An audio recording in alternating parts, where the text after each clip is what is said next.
페이지 43쪽 7번 문제 풀어보도록 하겠습니다. 이 문제는 부등식 절대값 안에 있는 식들이 0이 나오는 값을 이용하여 범위를 구하여 푸는 문제인데요. 저는 총 3가지 범위를 구했습니다. 먼저 첫 번째 범위를 이용하여 풀어보겠습니다. 첫 번째 범위에 들어가는 숫자 아무거나를 선택하여 이 절대값 안의 식에 대입하여 음수인지 양수인지 구분해 보겠습니다. 저는 -6을 선택해 보겠습니다. 이 식을 여기랑 여기에 차례대로 대입을 해 보겠습니다. 첫 번째 식에 -6을 대입하게 되면은 -9라는 음수가 나오게 됩니다. 그러면은 음의 부호를 붙여서 나오고요. 두 번째 식에 -6이라는 것을 대입하게 되면은 똑같이 음수가 나오게 됩니다. 따라서 똑같이 음의 부호를 붙여서 나오게 됩니다. 이것을 보기 좋게 정리해주면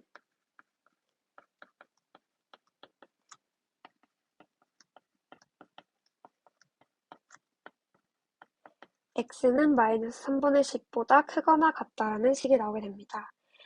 그래서 우리가 처음에 구해놨던 이 범위와 이 구한 범위의 공통 부분을 구하게 되는데 이 범위와 이 구한 범위의 공통 부분은 없습니다. 따라서 해는 존재하지 않습니다.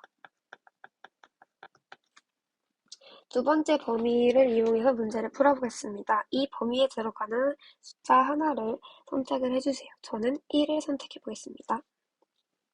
그럼 똑같이 이 식과 이 식에 대입을 해주어서 음과 양을 판단하시면 되는데요. 첫 번째 식에 1을 대입했을 때는 -2라는 음수가 나오게 됩니다. 따라서 음의 부호를 붙여서 나오게 됩니다. 두 번째 식에 1을 대입했을 때는 6이라는 양수가 나오게 되기 때문에 그대로 x 플러스 5가 나오게 됩니다. 이 식이 11보다 작거나 같다 이렇게 나오게 되고요. 그럼 이 식을 보기 좋게 정리하면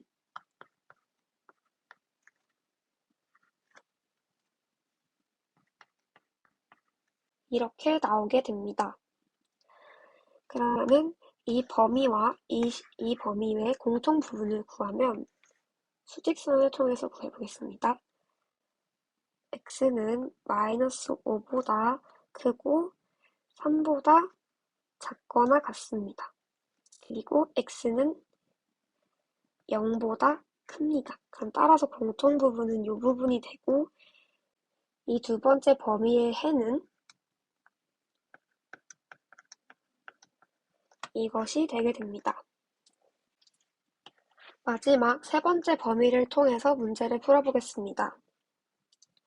마찬가지로 세 번째 범위에 들어가는 숫자 아무거나 선택합니다. 저는 4를 선택해 보겠습니다. 이 4도 마찬가지로 이 두 가지 식에 똑같이 대입하여 음과 양을 판단합니다. 첫 번째 식에 4를 대입하면 1이라는 양수가 나오게 됩니다. 그러면은 부호는 그대로 나오겠죠. 두 번째 식에 4를 대입하면은 9라는 양수가 나오게 되기 때문에 이것도 마찬가지로 부호는 그대로 나옵니다. 이런 식이 되고 이것을 정리하면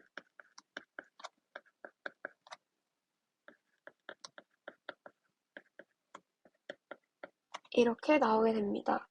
그러면은 얘도 공통 부분을 구해야겠죠? 이것의 공통 부분 또한 수직선을 그려서 판단하겠습니다. x는 3보다 크고 x는 4보다 작습니다. 그럼 따라서 공통 부분은 여기가 되겠죠? 그러면 이 세 번째 범위의 해는 이렇게 됩니다. 그러면은 이 세 가지를 모두 합쳐서 공통 범위를 구해 볼 건데, 자, 첫 번째 범위에서는 해가 없었기 때문에 두 번째 범위를 수직선에 나타내어 보면 0보다 크거나 같고 3보다 작거나 같습니다. 그러면은 세 번째 범위를 수직선에 나타내면 3보다 크거나 같고 4보다 작거나 같습니다. 그러면은 이 전체 이 부등식의 공통 범위는 여기가 되게 됩니다. 따라서 답은 x는 0보다 크거나 같고 4보다 작거나 같다가 답이 되게 됩니다. 이 범위를 만족시키는 정수 x의 개수를 구하라고 했으니까 0부터 4까지의 숫자를 하면 되겠죠? 0, 1, 2, 3, 4. 그러면 답은 5개가 되게 됩니다.